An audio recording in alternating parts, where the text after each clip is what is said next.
At Celtic it will be to kick off, shooting as we look from the main stand, from left to right, shooting towards the Lisbon line stand, defending of course the traditional Celtic end. You just see number 10 down there, a man who will be very familiar with you, to many of you. Of course, a former Celtic player, another Irishman in the ranks on the park this afternoon. Niall McGinn, 18 goals to his name. He's had a wonderful season for Aberdeen, but let's hope he doesn't continue this afternoon. Celtic immediately on the attack. Stokes through to Commons. It's a chance. First 2 minutes, it's a goal! Unbelievable! 12 seconds gone! That must be one of the quickest goals of the season. It's certainly one of the quickest goals I think I've ever seen here at Celtic Park. I don't think Aberdeen touched the ball. Jamie Langfield is shell-shocked. Chris Commons, after 12 seconds, the ball played forward, knocked on by Gary Hooper, controlled by Anthony Stokes. He lays it off to Chris Commons. He takes a touch, he fires it into the back of the net.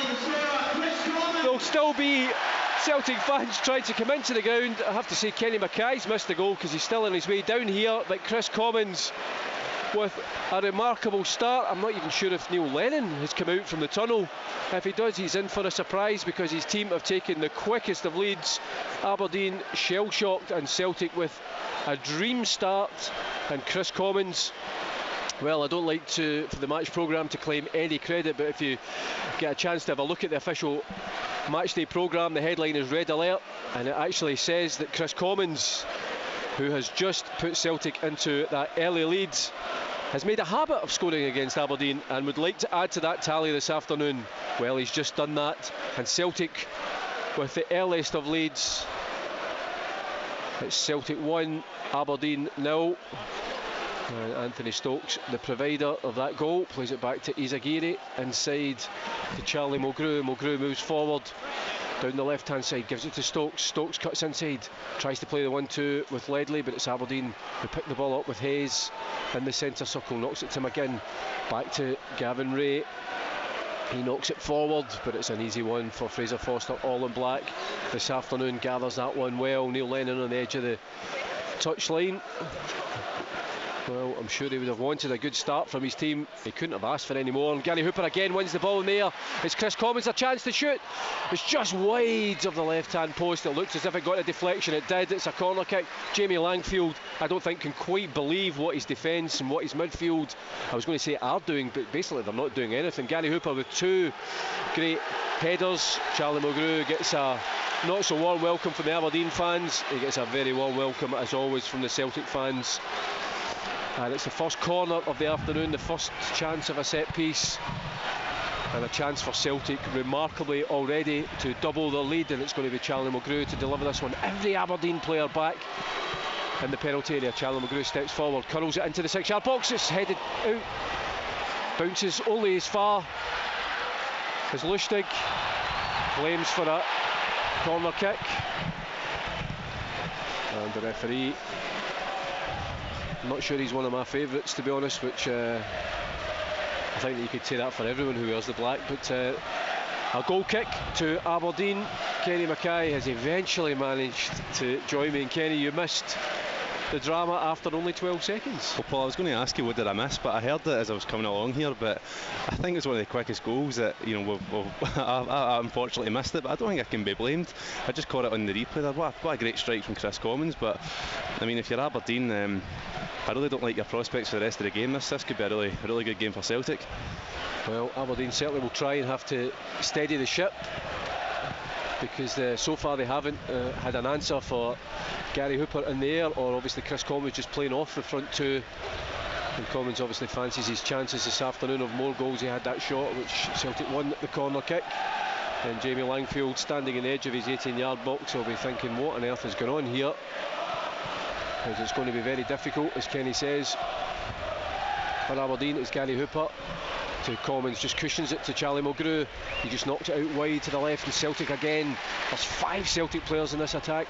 Izagiri comes in off the left touchline, plays it to Hooper. Hooper tries to cushion it through, looking for Commons, who's well read that time by Russell Anderson, and cleared first time by Jamie Langfield, but chested down by Effie Ambrose. Flicks it to Lustig, knocks it forward to Stokes. Stokes tries to play it through. It seemed to come off an Aberdeen hand.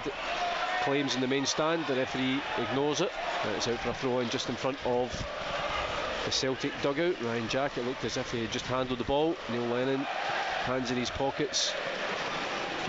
You actually can't ask for any more than a 12-second goal to give your side the lead. Well, the gaffer was saying how he wanted a reaction from his Celtic team, and he didn't half get one. I mean, that is just an unbelievable start from Celtic, and this is just going to make this game really, really interesting. Well, I know it's far too early for me to start mentioning 9-0 victories, but of course there was a small matter of that when Anthony Stokes and Gary Hooper both got hat-tricks that day here against Aberdeen, as Emilio Izaguirre penalised for the foul on Niall McGinn. And a chance perhaps for Aberdeen to get a shot on target from the set piece inside left channel, about 23 yards from the Celtic goal. Fraser Forster stands at his right hand post just trying to line up a wall. Looks as if it might be a 3-man wall. At the moment it's Johnny Hayes and Niall McGinn. If Hayes takes it, it's liable to curl to the far post. If Niall McGinn takes it, it may be a shot. Fraser Forster has now got I suppose it's a 4.5-man wall, because Gary Hooper's just stayed a few yards away. Well, Niall McGinn, 18 goals to his name so far this season. Benham Kyle just taking instructions from Fraser Forster, who stands to his left. McGinn curls it into the arms of Fraser Forster. That is perfect positioning, Kenny. Great save from Fraser Forster. You know, we've praised him so much across this season, Paul. He's been playing so well, and he just saw how easily he collected that. He read it right, and a really comfortable save from the Celtic goalie. Well, I know we're only about 6 minutes into the game, but Gary Hooper already looks in the mood. He's 1-2 headers. His control there from that wonderful pass from Fraser Forster has been superb. Chris Commons is through. He's bounced off the ball by Johnny Hayes. Well, it was a silly one from Hayes, because Chris Commons was just running into a wall of red shirts, and what he's done is he's given Celtic a really dangerous set piece. This is a really strange foul there from Johnny Hayes. You saw at the start as well, Anthony Stokes had been held by Ryan Jack, and it's at this stage Aberdeen don't need to give away silly free kicks or give Celtic another opportunity with guys like Commons, Mulgrew. I mean, this could be easily another goal here from Charlie Mulgrew, because we all know how he'd maybe an extra motivation to score against his old club. Well, Charlie Mulgrew's first goal for Celtic on his return was against Aberdeen. Chris Commons' first goal for Celtic was against Aberdeen. Commons has already scored. Charlie Mulgrew steps up. Can he score? Curls it. It takes a deflection and it's palmed over the bar. Good save there from Jamie Langfield. So close to number 2. It's another corner. Unbelievable free kick there from Charlie Mulgrew again. It took a slight deflection, as you said, Paul, but I mean, it was on target. It was absolutely brilliant. Beautifully struck, but Jamie Langfield was just lucky to get something on that. I'm guessing if Charlie Mulgrew scores this afternoon, he might be running over towards that corner with his hands cupped behind his ears, just to see if the Aberdeen fans still boo him. But again, it's a second in-swinger from Charlie Mulgrew. Ball's about, it breaks, another save. It looked as if it was Kelvin Wilson. It was saved from Jamie Langfield. It's Izaguirre, clips it in, there's no one there, and it's gathered by the Aberdeen goalkeeper, who's kept his side perhaps in the game. Plays it long, McGinn must be offside surely. Well, Neil Lennon had his hand up, the linesman had his flag down, but thankfully Celtic have possession again, with Commons back towards Kyle, and Celtic back into position with Effie Ambrose forward to Kyle. And the ball switched to the left hand side. Just over 8 minutes gone, and it's Celtic on the attack again, looking to double their lead. The ball played out wide to the left. Stokes comes in off that left touchline. Izaguirre makes a run, but Stokes is dispossessed. And it's Aberdeen on the attack down the right flank. Johnny Hayes again plays it inside to his fellow countryman Niall McGinn.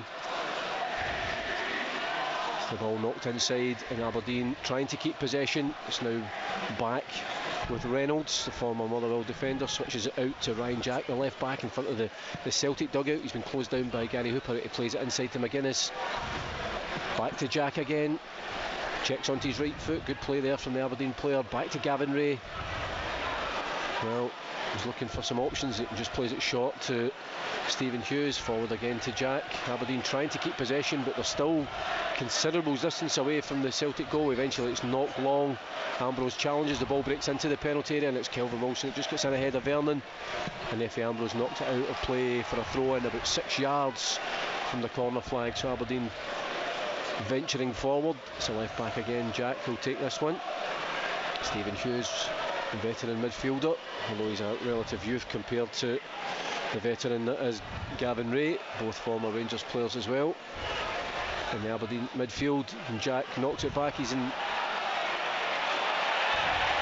contest with Benham Kyle, who's just seemed to stop there. Ryan Jack Obviously not very comfortable having a shot. Thankfully Celtic back in possession again. It's Chris Commons, the only Celtic player over the halfway line at the moment. He's been tracked back by Shaughnessy. Still Chris Commons, he's taking the ball very deep. Good play there from Commons. Shaughnessy eventually dispossesses and plays it up towards the halfway line. Charlie Mulgrew controls it with his head. McGuinness goes to close him down, but it's side-footed all the way back to Fraser Foster. Possession with no point in it really in the end for Aberdeen there. It seems Aberdeen, when they try to go forward, Paul, they've got nothing to put together. They're not really building going forward, and Celtic are mopping up anything that they come at them with. You have to say Celtic have started this game so brightly. You can see them tracking back as well, challenging every ball, and I don't think it will be too long till we get another goal. Well, the first time the teams met this season, it was the opening day of the season, of course. That was when the late great Sean Fallon unfurled the championship flag. It was a Chris Commons goal then. It was actually a Jamie Langfield mistake that gave Celtic all 3 points. And the other fixture was a 2-0 victory at Pittodrie. It was Lassad and Mulgrew, so Celtic with 6 points out of 6, 3 goals, clean sheet. McGuinness goes down, sliding challenge there. Aberdeen get a corner kick. The Aberdeen players protesting to the referee that McGuinness was fouled. We need to see that one again. He stayed down, the Irishman. Well, I'm being really fair today. I think I would have been shouting for a penalty if that had been the other end, Kenny. Well, that makes a change. You've been fair, Paul. I would say he made the most of that, to be honest. It looked like he saw the challenge coming and jumped out of the way of it, but on another day it could have been given. Well, he's just limping there. The referee immediately pointed for a corner kick. Aberdeen's first corner. It will be Johnny Hayes, former Inverness player. He'll take this one as an out swinger. Number 11 fires it to the far post. It's headed out by Kelvin Wilson, not back in to the mix. Eventually breaks on the edge of the box. It comes off Kyle's knee and it's side-footed high by Gavin Ray. It's gone behind for a goal kick, and Neil Lennon and Johan Mjallby not happy there about the defending. They're busy shouting instructions, Kelvin Wilson, and a bit of debate with them, but Neil Lennon not happy with that. I suppose I don't know if that's a half chance or a quarter chance, but thankfully it went over the bar. I think Aberdeen are just doing their best to recover from that early setback. I mean, it was a I suppose at best you could call it a half chance that went right over the bar. Maybe a bit more composure, they could have got it on target, but as I say, Celtic seem to be in control of this game. Chris Commons again tries to skip past his man. It breaks back to Stokes, plays the 1-2. Good play from Stokes, stumbles, should lay a foul. Yes, the referee I think was attempting to play the advantage. Shaughnessy not happy, but I think it was the right decision, and it's given Celtic a chance of another set piece, and the referee decides to take it 10 yards back, further back from where the foul actually was. Not too many happy fans over in that north stand, but Charlie Mulgrew, still dangerous for him. Over on the far side, Effie Ambrose is pushed into the penalty area, though Kelvin Wilson is just on this centre circle. Only Josh McGuinness has stayed up front for Aberdeen. Charlie Mulgrew plays it low. Joe Ledley tried to flick it, but it's Aberdeen who bring the ball clear, and it's Hayes down the left hand side, and suddenly there are red shirts breaking forward. Hayes knocks it forward to Stephen Hughes. He's been tracked back by Chris Commons. Good play there from Chris Commons, a sliding challenge. That was great defensive play from Chris Commons there. Absolutely right. I love to see that, Paul. A forward player coming back, helping the team out, and expertly timed tackled as if he was a defender. Throw into Aberdeen about 25 yards from the goal line.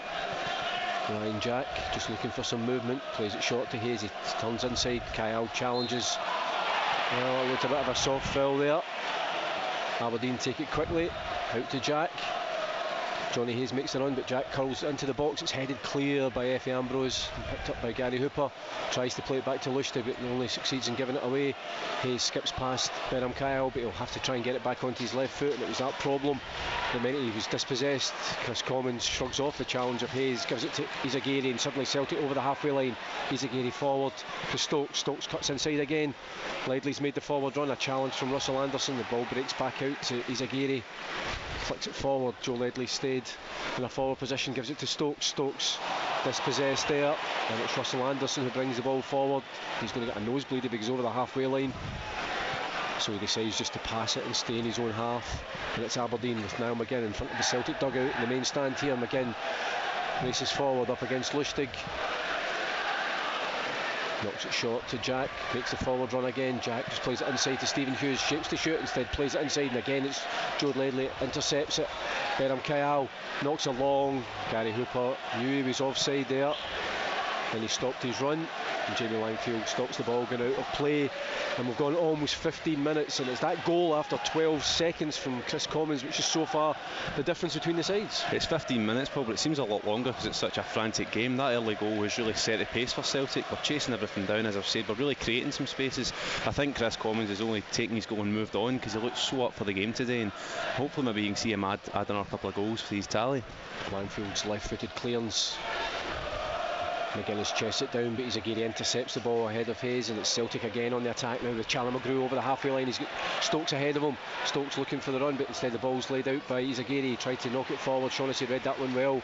It's forced to clear the ball into the north stand, and it's a throw in to Celtic down that left side. The rain is falling relentlessly over Celtic Park. The Celtic fans have enjoyed what they've seen so far. Their team leading by 1-0 as Berham Kyle just knocks it out to the right hand side. Lustig forward to Commons, gets the instant return, plays it low towards Hooper. Again he tries to thread it through looking for Commons. Charlie Mulgrew wins the ball, but it breaks towards Niall McGinn. He leaves it for Stephen Hughes, and he knocks it out to Jack down the left hand side. The Aberdeen left backs played well so far in these early stages. Knocks it forward to McGinn. He plays it into the box. Effie Ambrose happy just to clear that one out for a throw in a few yards from the corner flag down the left hand side for Aberdeen. Seems to be down the left hand side that Aberdeen are making most of their attacks, and their left back is the man who seems to be on the ball quite a lot. And it's Ryan Jack again with a throw in for number 2. Again Stephen Hughes comes short. Now McGinn's the other option. He eventually plays it to Hughes, gets a return, heads it forward, but Lustig picks it up. He's challenged there by Vernon. Plays it off Vernon, it goes behind for a goal kick to Celtic.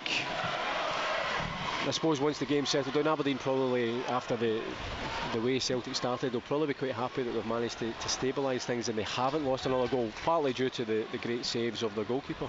I think what they're hoping to do, as you say, Paul, is get a foothold back in the game, because you can only be shell-shocked from such an early goal, and I think they've done pretty well to kind of reassert themselves. But Celtic do look the stronger team at this stage. What I will say though, it is really starting to rain pretty heavy down here, and it's constant, so maybe the conditions will be a factor in this game as well, because a few of the players have already been slipping.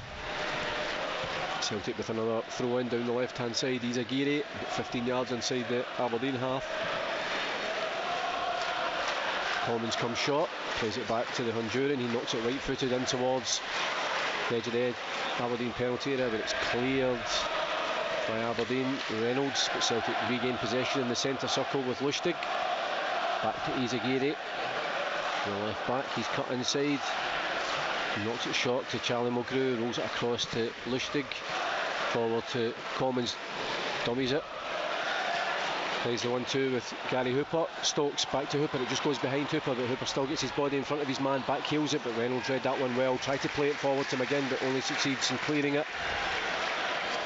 And that wee triangle of Hooper, Stokes and Commons, if that comes off, we're going to get another goal, Kenny. Oh, definitely, Paul. You can see the way they always seem to know exactly where they're going. Great wee link-up play. Just fell down there with one little pass from Gary Hooper, but you can see that it looks definitely a foul there, surely. Well, the referee listens to Kenny Mackay's shout and he gives Celtic a foul, probably too far out for Charlie Mulgrew to have a shot, so maybe he'll try to cull this one into the box. In fact, I think he was looking for the option to play it out wide right and finds Lustig. Back to Charlie Mulgrew again.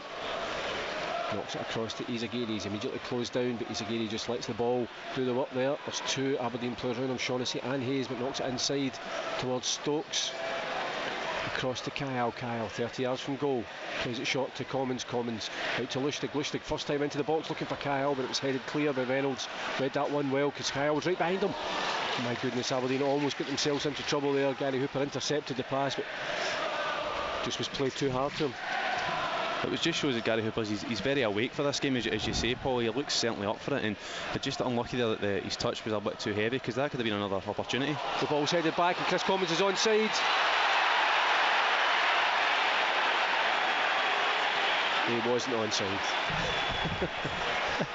Gary Hooper there demonstrating with the referee. He certainly thought he was onside as well. I think what Gary Parker's trying to point out to the fourth official is it did say, as the ball was headed back, it took a deflection off an Aberdeen player, but I think Chris Commons was still in the offside position when the first ball was played. Josh McGuinness manages to win the corner kick there, did well against Kelvin Wilson. And it's 2 corners apiece with almost 20 minutes gone here at Celtic Park. Kelvin Wilson, one of the outstanding players for Celtic this season, in the heart of the Celtic defence. But it's Aberdeen again with another corner kick. Only Chris Commons has stayed outside the penalty area, and it's going to be another outswinger from the left foot of Johnny Hayes. Knocks it to the far post again, and Effie Ambrose is the man who eventually heads it behind for a corner over on the far side. I'm not sure who should have been shouting at who there, because both players, there was only 2 Celtic players, and it was Kelvin Wilson and Effie Ambrose, and Johnny Hayes. This time it's going to be an in-swinger with the left foot. In fact, he plays it short to Niall McGinn, gets the return, takes a touch, plays it back to McGinn inside the box. McGinn plays it high, plays it wide, and it's gone behind for a goal kick. A waste of a set piece for Aberdeen, but as I thought, when Johnny Hayes got the second ball, he should have just swung it back in there. It was a neat idea there from Aberdeen to give it back to McGinn, but he'll be disappointed with the final ball there. But it just shows that Aberdeen, they are willing to kind of keep looking for this equaliser, and they're happy to, they've stabilised, they're looking to maybe attack Celtic as much as they can. Corners certainly seems to be their best option right now. Fantastic 1950s patter there from Kenny Mackay. Some neat play from Aberdeen. I think he's been watching Happy Days reruns, but I have to tell you, he's no Fonz. I should point out that Paul's particularly aggrieved at me this week because we beat him in 5-a-side, so I wasn't going to mention it, Paul, but you know, it's a fact we all have to deal with. And I'll just commentate on the game again and ignore that. As Aberdeen tried to play the ball long, it's an aimless forward pass. Josh McGuinness frustrated there. Looks an easy header back from Emilio Izagiri. Fraser Foster drops the ball just outside the Celtic penalty area. Right-footed clearance, knocks it long, looking for Stokes, who's come in off the left touch line. He wins the first header, but Russell Anderson gets in ahead of Commons into the centre circle. Benham Kyle gets his body in front of Vernon, gives it to Charlie Mulgrew. He's under pressure from Hughes, and Celtic do well to work the ball to the left-hand side. Izagiri clips it forward, but Reynolds wins that header. Well, the back header there from Russell Anderson. Both Anderson and Reynolds are quite experienced players, but they look at times they look as if they're playing as if they're, you know, like strangers. I think you kind of hit the nail on the head, Paul. They look as if they've never actually played with each other at all at the back of the Aberdeen defence, but some really kind of baffling things they've done so far. That kind of typified it, where a back header goes off the other player's face. And I did say strangers, and it wasn't another word with a silent S. Throw in goes the way of Aberdeen over the far side. A few murmurs of discontent from the fans there at that decision, but with almost 23 minutes gone, it's Aberdeen with a chance perhaps with a long throw into the box. McGuinness would be the obvious target man, although Vernon's just lurking round about the penalty spot. He's been marked by Effie Ambrose. Aberdeen looking to get back on level terms after losing the earliest of goals. Kelvin Wilson wins that header, and it could be Aberdeen's 4th corner, and in fact it is. So they're ahead in the corner count by 4-2, and I'm sure it was Craig Brown who once did try to claim a moral victory for Scotland because they won more corners than the opposition, so he'll be delighted even though his team are losing 1-0. Again, another short corner. This time Johnny Hayes does deliver the ball into the box, comes off an Aberdeen head and behind for a goal kick, and another wasted opportunity. It's always at times like that I can say I hate short corners, because they just, what's the point? Just get the ball in the box. Getting the ball in the box, so you're faced with Kelvin Wilson, who, as we said, he just seems to be playing so well for Celtic right now, so maybe they're trying to play it in a bit shortly, try and get round the back two of Ambrose and Wilson, but as you said, it's not really working for Aberdeen at all. I'm sure Neil Lennon would have liked to have seen his side add to that early lead, but at the moment it's a Chris Commons goal, divides the sides. There's now McGinn, knocks it inside to Gavin Ray to Jack in front of the Celtic dugout, knocks it forward for Ray. He's dispossessed by Lustig, and it's Kyle challenged there by Niall McGinn, and Celtic win the throw-in in front of their own dugout. Jamie Langfield of course had also a couple of good saves to deny Kelvin Wilson and Charlie Mulgrew from a free kick, otherwise Celtic's lead would have been considerably more comfortable. Fraser Foster knocks it long again, looking for Stokes. He wins the header again, gives it to Commons, goes back for the return. It's Stokes inside the box, he knocks it to the left, But Chris Commons had checked his run. I have to say, I thought Stokes would have just raced through and shot then, because he does that so often, and just a slight breakdown in communication just at this point here. It was a nice wee link-up play as we've seen at the start, but you think Anthony Stokes, I mean, he's a known goal scorer, so I don't know why he didn't shoot there. It was quite a strange decision to pass it to Chris Commons. Reynolds left-footed clearance, again looking for McGuinness, gets his body in front of Kelvin Wilson. The ball breaks to the left-hand side, but it's Joe Ledley, the Celtic captain this afternoon, who picks it up. Closed down by Johnny Hayes, but knocks it inside to Charlie Mulgrew. Mulgrew turns inside, shrugs off the attentions of Stephen Hughes. Hughes battling in midfield. Mulgrew wasn't happy with that attention. Chris Commons, I think he was trying to switch it to Gary Hooper. Hand up an apology there from Chris Commons as the ball ended up in the arms of Jamie Langfield, and again a long pass. Well, that was a slip from Effie Ambrose that led to the lowest diving header I think we've seen in a long time. Now McGinn tries to thread it through again. We get a lucky break. Josh McGuinness nudged there by Effie Ambrose.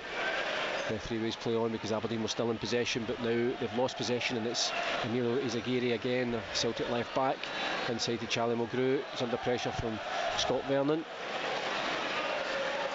He just gives it to Kelvin Wilson. Wilson takes a touch, plays it all the way back to his goalkeeper, and Celtic begin building from the back again. 26 minutes gone here, a very wet Celtic Park. Neil Lennon stands on the edge of his technical area. Fraser Foster just looking for some movement there. The ball still on the edge of the penalty box. Knocks it long, and it's a free header from Russell Anderson. Plays it out to the right hand side looking for McGinn, who's drifted over to the right hand side now. But Zagiri back to Kelvin Wilson. Wilson into the centre circle. Kyle, I don't know if he took his eye off the ball there. It's picked up by Johnny Hayes, and Johnny Hayes almost tempted Kyle into the challenge there. Well, Neil Lennon, I'm not sure who he's shouting at there, but he's not happy with something. He's certainly not. I think it's Gary Hooper. He's maybe asking Gary Hooper and Anthony Stokes to stay a wee bit further forward and move a little bit more, because it seems to be those two that are getting all the attention from the manager. Jack skips past one challenge but runs into too many Celtic bodies, and it's Effie Ambrose who clears it long. The ball knocked inside by Reynolds, gets a return from Russell Anderson and plays it all the way back to his goalkeeper on the edge of his 6-yard box. Jamie Langfield, left-footed, knocks it forward looking for Jack. He heads it on, goes beyond Effie Ambrose. Challenge with McGuinness, and it must have been out just for a throw-in and no more, but it goes the way of the visitors. And probably Craig Brown over the last 10-15 minutes probably the happier of the two managers, the fact that he's managed to stabilise the game, and his defence maybe haven't been under as much pressure, although of course they're always vulnerable to it with the attacking options in the Celtic 11. Hughes goes for the return, but Johnny Hayes' pass was too long, and it's behind for a goal kick. 28 minutes gone, and Stephen Hughes, the veteran midfielder, makes his way back into the midfield, and it's Celtic 1, Aberdeen 0. You've got to say, Paul, I think it will be Craig Brown who'll be the happier of the two managers in the last 10-15 minutes, because they do look the livelier team at this moment in time, Aberdeen. Celtic just seem to have maybe sat back a little bit, having got the early goal, but one man who's not sitting back is Neil Lennon, because he has not been happy with some of these Celtic players, and I think he's taking up residence at the very edge of his technical area until something changes. Chris Commons challenged there by Anderson, who brings the ball clear, knocks it forward, comes off his Agiri, it's out for throw into Aberdeen. Aberdeen currently languishing in the bottom 6. Of course, there's not much to separate the sides. They're only 2 points behind Aberdeen, who are 6th at the moment, and of course Aberdeen lost to Motherwell last night. So at the moment the gap at the top of the table is 12 points. Celtic want to make it 15 again. Aberdeen of course still harbouring ambitions of finishing in the top 6 this season. They would need to get something really out of today's game or the two other fixtures, but at the moment they're trailing by a goal to nil, and it's Celtic on the attack again with the goal scorer now. Chris Commons, a wonderful pass out to the left hand side with the outside of his right foot. Anthony Stokes up against Russell Anderson. Stokes cuts inside, shapes the shoot, instead plays it to Lustig. Lustig slices his shot, and it was always just spinning wide of the left hand post. Jamie Langfield had scrambled to the ground but was happy to see that one go behind for a goal kick. Stokes cut inside there and Lustig just couldn't quite get the right connection on it. It was some great running from Anthony Stokes, and I think he took the right option there to square it to Mika Lustig, who I don't think will be happy with his final shot, but he did very well to get into that area, and hopefully Celtic can build on that. Goal kick to Aberdeen. It's a poor one from Jamie Langfield. Goes out for a throw in just at the halfway line. He immediately holds his hand up in apology, and not very happy about that, the Aberdeen goalkeeper. But it's given Celtic possession back again, and the building from the back with Lustig on the right hand side, back in the team this afternoon at right back. Of course, Adam Matthews still out injured. Lustig gets a touch, he's got Hooper ahead of him, finds Hooper, good ball there from Lustig. The ball knocked by Reynolds off Hooper and out for a throw in, and Reynolds seemed to just take a wee knock there. He's holding his arm. I don't know if it's a dead arm he got, but he just seemed to collide with Gary Hooper, and the referee just pushing Ryan Jack back a few yards. Yeah, I don't think there was anything in that at all, Paul. I just think the two players came kind of bumped into each other, it seems, but it seems that Reynolds came off the worst. Well, he's just getting treatment there, so well, I hope it's just a dead arm, because I wouldn't like to see the physio trying to put that arm back in the socket. No, I don't think anyone would. Hopefully just a magic sponge and he'll be alright. So he's just taking a knock, the defender there. Seems, as Kenny said, pretty innocuous. I would be surprised if Mark Reynolds doesn't continue, but at the moment Aberdeen a goal down, temporarily down to 10 men, and it's Celtic in possession now with Emilio Izagiri just on the halfway line. Knocks it long, but it's an easy one for Russell Anderson to control. Just knocks it out to Shaughnessy as Mark Reynolds comes back on, and it's now 11 against 11. The rain seems to be getting heavier as Celtic regain possession. It's Beram Kyle over the halfway line down the left hand side, just knocks it to Joe Ledley. Ledley's got Stokes ahead of him. Stokes takes a touch again, he comes in off the left hand side, plays it with the outside of his right foot. It was actually a decent ball there, Kenny, and there was just nobody that got that far forward. You see, Chris Commons looked a little bit frustrated, perhaps at himself, because it was a great ball in from Anthony Stokes, but I just didn't think Commons read it the right way, because he seemed to hold back a little bit. But if he got to the back post, and I think, to be fair, Jamie Langfield was scrambling there. Yeah, we've just gone over half an hour, 31, almost 32 minutes. It seems so long ago that Celtic took the lead after 12 seconds through Chris Commons. Since then they've had chances. Fraser Foster, to be fair, has been pretty quiet, but I suppose Aberdeen will be happy as long as there's only one goal in it. It's Mikael Lustig just in front of his own dugout, plays it to Beram Kyle, but he's dispossessed by Vernon. Vernon plays it long, looking for McGuinness. It's Ricky Ambrose was first to get there, and a clearance by Fraser Foster, good clearance up over the halfway line. It's missed by Reynolds, but Anderson heads the second ball. Kyle wins it, Gary Hooper again, and Anthony Stokes challenges, wins the first ball, wins the second, gives it to Ledley. Joe Ledley's got Commons ahead of him, finds Chris Commons, he's wide, just on the edge of the penalty box, plays it into the box, it's headed out. Charlie Mulgrew's got a chance on his left foot, knocks it to Izagiri, back out to Commons again, good play from Celtic. Commons cuts inside, curls it in, oh, it's just wide of the left hand post. Jamie Langfield was absolutely stranded, it took him by surprise, but it's just gone by the post, so close for Chris Commons. What a goal that would have been. I mean, you can see he was going to go for the shot at the cross, dummy that got the shot in there, but as you said, Jamie Langfield was rooted to the spot. What a chance from Chris Commons. Well, it was on his weaker right foot, but it was still a good chance for the Scotland internationalist to double Celtic's tally and double his tally for the afternoon, but instead it's a goal kick to Aberdeen. We'll have about 12 minutes to go till half time here at Celtic Park as Charlie Mulgrew wins that header in midfield, and it's Anthony Stokes, gets beyond Reynolds. It's Anthony Stokes, Hooper's in the box. Well, I'm not really sure what Anthony Stokes was trying there. I think perhaps he was caught in two minds whether to give it to Gary Hooper or Chris Commons, but he got the break of the ball, and again, it's for me, I thought Anthony Stokes really just had a shot there. Good play from Kyle, gives it to Chris Commons. It's back now with Stokes. I'm not sure if he's taking a knock there, Kenny, because he seems to be just moving a wee bit sluggishly. No frustration for the Irishman, but it's Aberdeen's one of their 3 Irishmen. It's Johnny Hayes on his left foot, takes a low shot and it's saved comfortably at his left hand post by Fraser Foster. Neil Lennon just, I think, inquiring if Anthony Stokes is okay. See, he may have been caught in 2 minds. Probably the ball was just to play it across to the run of Gary Hooper, who'd just got beyond his man. Because what I think is quite strange, though, is what St Paul. I mean, Anthony Stokes doesn't usually need an invitation to shoot, but that's been 2 opportunities he's maybe tried to pass it and get caught in 2 minds. But maybe the next time he'll just have a go himself and have a shot. Sorry. Well, he's rubbing his thigh there, so I don't know if he's just taking a knock. It's just above his knee, I think he's holding. Maybe just a wee clasher. I'm no doctor, but I think that's your thigh. Thanks for that, Paul. The ball sportingly thrown back by Scott Vernon to Fraser Foster, who just plays it long. It's knocked on by Stokes, but there's no one there, and it finds its way into the arms of Jamie Langfield. And this time he tries a precise clearance.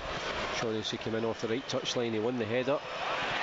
Josh McGuinness almost dispossesses, in fact he does dispossess Kelvin Wilson, but in the second attempt Kelvin Wilson regains possession. So difficult to get beyond the big Englishman. It's Charlie Mulgrew in possession now, knocks it forward. A wonderful pass from Mulgrew to Kyle. He's got Lustig, but cuts inside, plays it forward to Stokes. Stokes has just been flagged for offside, just marginally offside. Wonderful pass from Charlie Mulgrew to set up Beram Kyle there. That was a neat pass as well from Kyle into Anthony Stokes, but it was just behind him. But again, Anthony Stokes is holding his thigh, as you pointed out to me there, Paul. So hopefully, if we get to half time, we can maybe get some treatment for him. Is that word of the day? Neat. I thought it was shapes to shoot. That's a phrase as opposed to a word, but I feel like a school teacher when I'm commentating here. And once again, Kelvin Wilson does well. I think Josh McGuinness is quickly realising that he's not going to outpace Kelvin Wilson, as Mark Reynolds wins that header. Charlie Mulgrew challenges Gavin Ray, and it's Joe Ledley who picks the ball up in the centre circle. Almost ran into the referee, but still keeps possession, gives it to Izagiri. Ball flicked on by Stokes towards Joe Ledley. Up against Gavin Ray, tries to play it beyond him. Well, no wonder Joe Ledley's got his head in his hands. It certainly looked from where I was sitting that it was a corner kick. Looked as if the Celtic captain had played it off Gavin Ray. He's looked slightly bemused. Well, in my day, when you played it off the opposition, you get a corner for it, but Joe Ledley did well there to get into that forward position. Thought he'd won a set piece, but a goal kick. So what would describe it as a strange decision from the referee, or just a plain daft one? Wrong. Another goal kick goes the way of Aberdeen. 8 minutes till half time. Still they trail by that goal after 12 seconds from Chris Commons. And Anthony Stokes wins the ball. Gary Hooper tries to flick it on, looking for Chris Commons. A bit of confusion there in the Aberdeen defence. Commons wins it at the second attempt. Stokes plays it low. Reynolds intercepts, and Jack just happy to flick it clear, and he finds Niall McGinn. Tries to get beyond Lustig, but just ran the ball out of play. Well, Lustig never touched it. Well, I'm not sure if the referees are still sponsored by Specsavers, but if they're not, maybe they should go there, because Niall McGinn played that ball beyond Lustig, and the referee sees the handball. But in those instances, the referee needs help from the guy that's running the line, who can see down the line. But who didn't see down the line. I think the general rule is here, if the ball goes out of play, it's the first person to put your hand up gets the corner kick or the throw in, because that's what Niall McGinn did there. Celtic, the ball switched to the left hand side. Izagiri in front of the north stand, back to Kelvin Wilson over the halfway line. Wilson checks his run, plays it along the centre line. Kyle out to Lustig. Lustig has got Commons, tries to flick it, in fact plays a 1-2 off Niall McGinn, gives it to Commons. Commons does well, spins round. He's tracked back by Jack. It's not easy to say. And it's the ball in the centre circle by Kelvin Wilson. Knocks it out to Lustig. Lustig just skips inside past McGinn, does well, and then tries to play it with the outside of his right foot towards Hooper, and it was intercepted by Reynolds, and it's Aberdeen on the attack now with Vernon. Well, I know Niall McGinn's fast, but my goodness, that was a terrible pass from Vernon towards McGinn, and you can tell McGinn wasn't happy at that. No, I mean, he's been playing well, Niall McGinn, but I mean, I think anyone would have struggled to get onto that ball. Throw in to Celtic, 25 yards from their own goal line. Mikael Lustig in front of the main stand here. Throws it forward, but it's intercepted by Ryan Jack. A bit scrappy there. The ball breaks to McGinn. Well, it was a late challenge there. Nutmegged Berham Kyle. Berham Kyle just be spoken to, I think, by the referee. I always think it's funny when the player points to the ball. I think we all know what the ball looks like. They just take the foul, and I think, to be fair, with midfielders, they just take everything. Oh my goodness. He may have been lucky to escape a yellow card there, Kenny. Say that. I think he's a lucky boy, Berham Kyle. Well, I think maybe he realises that as well, but it's a free kick. Goes the way of Aberdeen. And it looks as if it could be Johnny Hayes with an in-swinger. Plays it high to the far side. It's missed by two Aberdeen players. Russell Anderson sprints to get it. He's challenged by Zagiri. Remember, Kenny and Laura will be in the studio at half-time. Comments at CelticFC.com. Any of your thoughts on the first half performance or any other Celtic related matters, just email the studio. Aberdeen tried to cross the ball into the box. It comes off Zagiri, picked up by Commons. Good play from Commons. Hooper makes the run. Commons slips. Aberdeen regain possession. Gavin Ray tried to run through a bank of Celtic players, and it's the home side back in possession. Good play again, and it's Commons over the halfway line. Threads it through for Stokes. Stokes is inside the box. Langfield's hesitated. Stokes tries to play it through his legs. Well, the Aberdeen goalkeeper, I have to say, is a bit fortuitous there, and it certainly looks like that, because he probably should have came for that one and then hesitated, and Stokes tried to nutmeg him. So close to making it two there for Stokes, but Jamie Langfield breathes a sigh of relief, and it's still 1-0. Hooper knows he's still offside as Reynolds just brings the ball over the halfway line, gives it to McGinn. 4 minutes to go in this first half. Jack tries to knock it forward. It comes off Kyle. Reynolds challenged for that one, but seemed to take his eye off the ball, and it's Charlie Mulgrew surges forward. Celtic on the attack again. Stokes is wide on the left. Mulgrew finds the Irishman. He's on the edge of the box, cuts inside, shapes the shoot, and it's in the... Oh, it just hits... I thought it was in the back of the net. Instead it just hit the post and went the wrong side. Jamie Langfield at full stretch. Anthony Stokes is getting closer to score and did well there, cut inside. Well, it was beyond Jamie Langfield, and again the Aberdeen goalkeeper breathes a sigh of relief. Anthony Stokes so close, shakes his head there. Almost gave Celtic a 2-goal lead, but once again it's an Aberdeen goal kick, and Langfield will clear this one high with his left foot up over the halfway line, looking for McGuinness again, but Lustig heads it off the back of the Irishman. Gets a break of the ball. Lustig plays it long. Gary Hooper came short, and Ryan Jack, who I've been quite impressed with at left back for Aberdeen this afternoon, wins the ball, knocks it forward, but Effie Ambrose did well to win that aerial battle with Vernon. Lustig brings the ball under control, plays it inside to Charlie Mulgrew. Mulgrew over the halfway line, knocks it forward, looking for Commons. They get the break of the ball. Joe Ledley's inside the box. Well, the flag was up. That's a very, very tight decision there. Joe Ledley just glances over, or glares over at the linesman, and Aberdeen get possession. And they got the break of the ball there, Celtic, and when it was played through to Ledley, who'd made that run beyond the back four, the flag was up, and Langfield once again happy just to clear this one from a set piece forward. Kelvin Wilson wins it.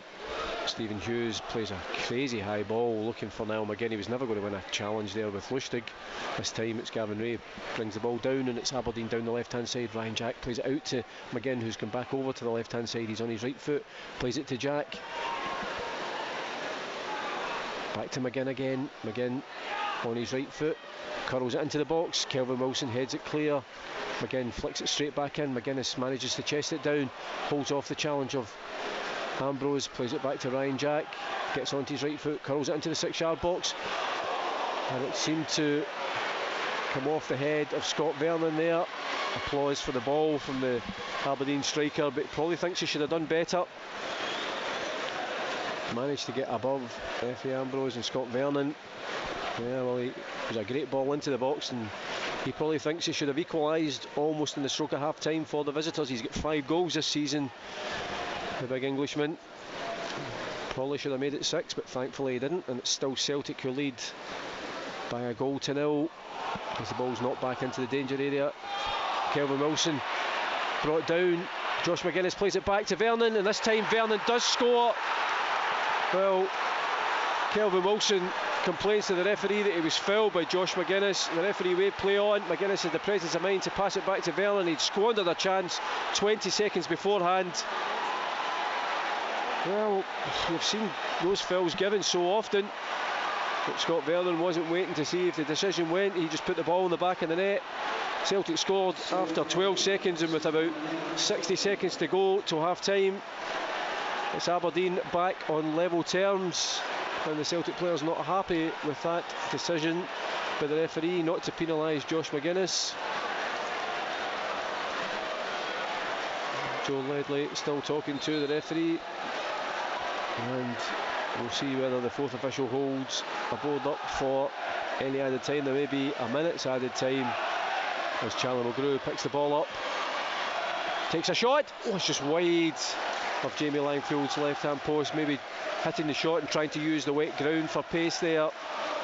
Charlie Mulgrew, how he'd love to score against his old side, just took a shot, one thing in his mind, and Jamie Langfield happy to see that one by the post. But Aberdeen, well, they haven't created too many chances, but they'll be absolutely delighted, having gone behind so early in this game.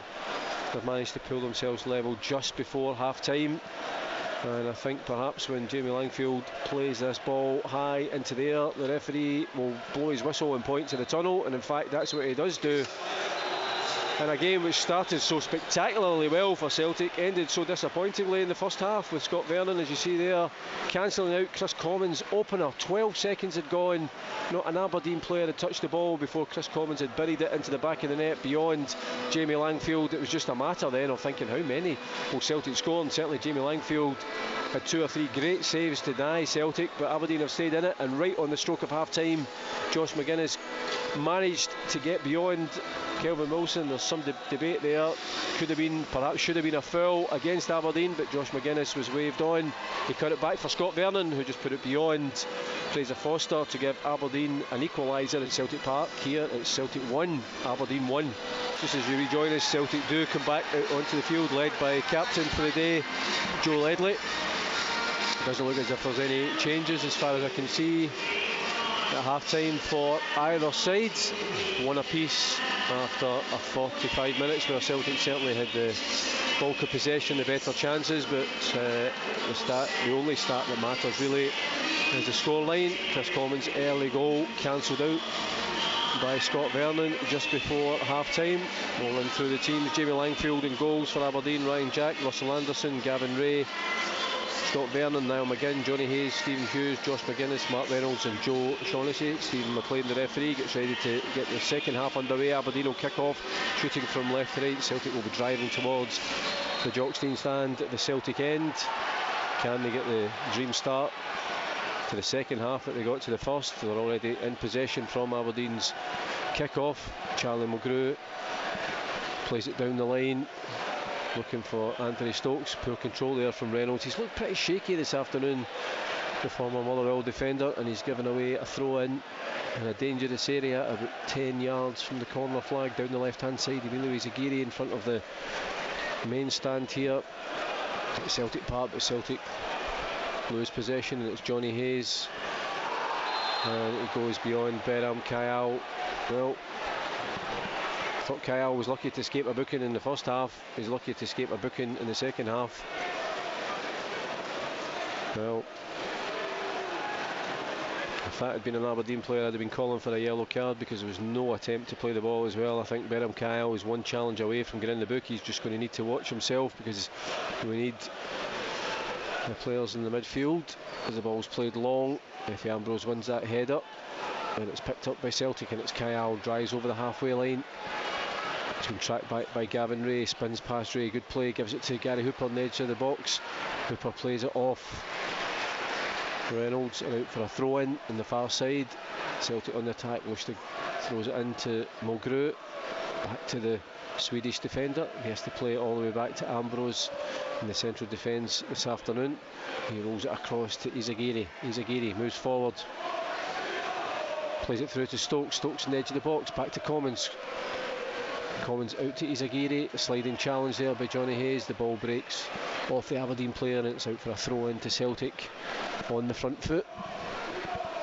Izagiri, I think Commons gives it to Commons, gets the return, back to Commons again. Commons tries to skip past Shaughnessy, gets a foot in at the expense of another throw in. So a succession of throw-ins just in that.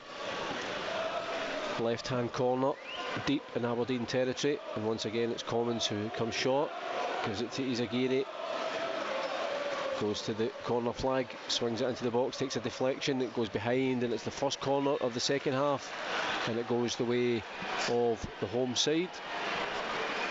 Just about 2.5 minutes gone, and it's going to be Charlie Mulgrew will take this one, an out swinger, and again only Josh McGuinness, the only Aberdeen player who's not in that penalty area. He stayed up at the halfway line with Kelvin Wilson and Emilio Izagiri. The Aberdeen penalty area packed full of players.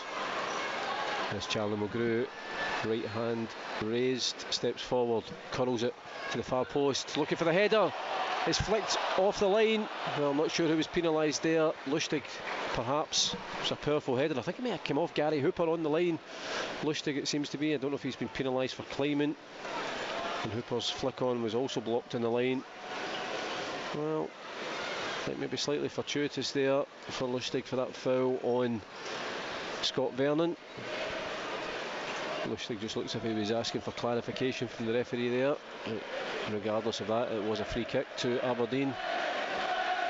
Celtic with Joe Ledley on the left touchline, plays it short to Izagiri, knocks it long, looking for Commons, tries to flick it on, comes off. Well, I thought it came off Anderson there, but it's out for a throw in to Aberdeen, almost in front of the Celtic dugout. The referee stops Shaughnessy from going further forward. He plays it down the line looking for McGuinness. It bounces beyond McGuinness, beyond Wilson. Wilson clears it left footed. Hughes gets a foot in. Joe Ledley knocks it inside, but again it's Shaughnessy who's first to react, plays it forward to McGuinness. McGuinness tries to chest it down. Johnny Hayes steps in, the ball a bit scrappy, but Joe Ledley flicks it forward. Stokes knocks it into the centre circle, but Ryan Jack picks her up. Vernon goes for the 1-2 with Gavin Ray, but it's well intercepted by Lustig, and Ambrose just hooks it long. Anderson read that one well, almost gives it to Commons. Celtic get the ball at the second attempt, and this time Commons with a precise pass out to Stokes. Stokes on the left hand side. Izagiri goes to close him, to support him. First time cross into the 6-yard box, but it's an easy one for Jamie Langfield, who immediately releases McGinn. McGinn tries to get beyond Ambrose, he did well there. In the second attempt, the ball played through, looking for McGinn. Well, thankfully the bounce deceived him, because if he controlled that one, he was going to cut inside, and it would have been 2 against 1. Kenny Mackay's joined me. You haven't missed a goal this time, Kenny. It's been sort of end to end, although Celtic have probably started the stronger side pushing forward. Well, I made a point of running back as quick as I could for this second half, Paul. That's but as quick as you could get here. My goodness. A young man like you. Celtic looking to restore the lead. Stokes on the left touchline again, back to Izagiri, inside to Commons, back into the centre circle. Ambrose takes the ball, moves forward, checks his run, gives it back to Charlie Mulgrew. Aberdeen with 10 men behind the ball. Joe Ledley tracked by Anderson, back to Mulgrew again. Mulgrew under pressure from Vernon, still Mulgrew does well, gives it to Ledley. Ledley to Stokes. Well, Stokes showed great footwork there. It was a tough ball to control, but he did so. Commons threads it through, looking for Ledley. Ledley inside the box, challenged there by Russ Anderson. Neil Lennon wanting a penalty. Both players stayed on the ground. Well, I've seen, but it's probably one of those ones. My first instinct was it's a foul, and if it's outside the box, it's always a foul. I think Anderson probably did get the ball first. I got the ball first, but it certainly looks like Joe Ledley's taking a sore one there, because he's still down.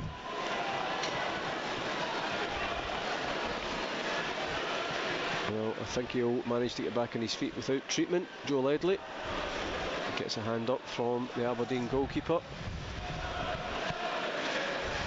He'll probably just hope to run that one off. And Probably it wasn't a penalty. I hate to admit that I'm wrong. I was going to say, you can hear it in your voice, Paul. You absolutely hate giving a compliment to a referee. I would draw the line. I'm not saying it's a compliment. Anthony Stokes sportingly throws it back to Jamie Langfield. Important for Celtic to restore the lead as quickly as possible in the second half. Oh, definitely. I mean, I think that will be. I mean, you don't want to kind of read what the manager's doing, but at half time he can't have been happy about that equaliser from Aberdeen, because we were playing well, and hopefully, you know, we can get an early goal into this second half and get back in control of this game. Mulgrew plays the 1-2 with Commons. First time through to Kyle, who couldn't control it. And it's Aberdeen on the attack now over the halfway line. McGuinness makes a run. He's on the edge of the box. A chance for a left foot shot. It takes a deflection. It goes beyond Fraser Foster and Josh McGuinness, who was the provider at the end of the first half. And with 7 minutes of the second half gone, the Irishman's given Aberdeen a shock lead here. It's 2-1 to the visitors at Celtic Park. I cannot quite believe that, Paul. I mean, the ball was laid in there, and it was a deflection, I think, off Kelvin Wilson, maybe threw Fraser Foster off, because he certainly looked like as if he had it covered. But that's a blow for Celtic.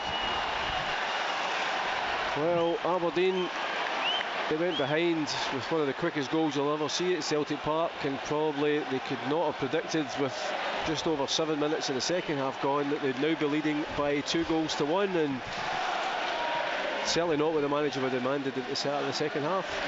Absolutely not. I think you can just see from the bench here, the manager is not happy at all. I don't know whether it was a lack defending or just a quick break from Aberdeen, but Celtic need to rectify this as quick as they can. I suppose that came from the pass forward that Benham Kyle failed to control, and Aberdeen did well. It was a poor clearance from Fraser Foster. Thankfully it took Josh McGuinness by surprise. Celtic regained possession. Charlie Mulgrew in midfield dinks it over to the right hand side to the overlapping Lustig. He's been tracked back by Niall McGinn.